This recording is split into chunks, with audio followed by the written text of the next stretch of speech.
திராவிடர்கள் என்றாலே தொழிலாளர்கள் தான் என்று தந்தை பெரியார் அவர்கள் பெருமையோடு குறிப்பிட்டு காட்டியிருக்கிறார்கள். 1932ஆம் ஆண்டு கம்யூனிஸ்ட் கட்சியின் அறிக்கையை தமிழிலே மொழிபெயர்த்து தந்தவர் தான் தந்தை பெரியார் அவர்கள். 8 மணி நேரம் வேலை எனும் உரிமை போரில் வென்றதற்கு இந்தியாவிலேயே முதலில் சிந்தனை சிற்பி சிங்காரவேலர் அவர்கள் அவருடைய தலைமையில மே தினம் கொண்டாடப்பட்டது இந்த சென்னை மாநகரத்தில் என்பதை நான் பெருமையோடு குறிப்பிட விரும்புகிறேன்.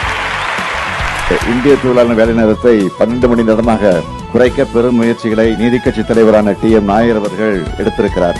உழைப்புக்கு மதிப்பளித்து உண்மையாக இருக்க வேண்டும் என்று சொன்னால் உழைப்பவனுக்கு முதலில் மதிப்பளிக்க வேண்டும் என்றார் பேரறிஞர் அண்ணா அவர்கள். அதன்படியே 1967ஆம் ஆண்டு தமிழ்நாட்டிலே திராவிட முன்னேற்றக் கழகம் வெற்றி பெற்று அண்ணா தலைமையில் ஆட்சி அமைந்தவுடனே மே 1 அன்று ஊதியத்தோடு கூடிய விடுமுறையை அண்ணா அவர்கள் கொண்டு வந்தார்கள்.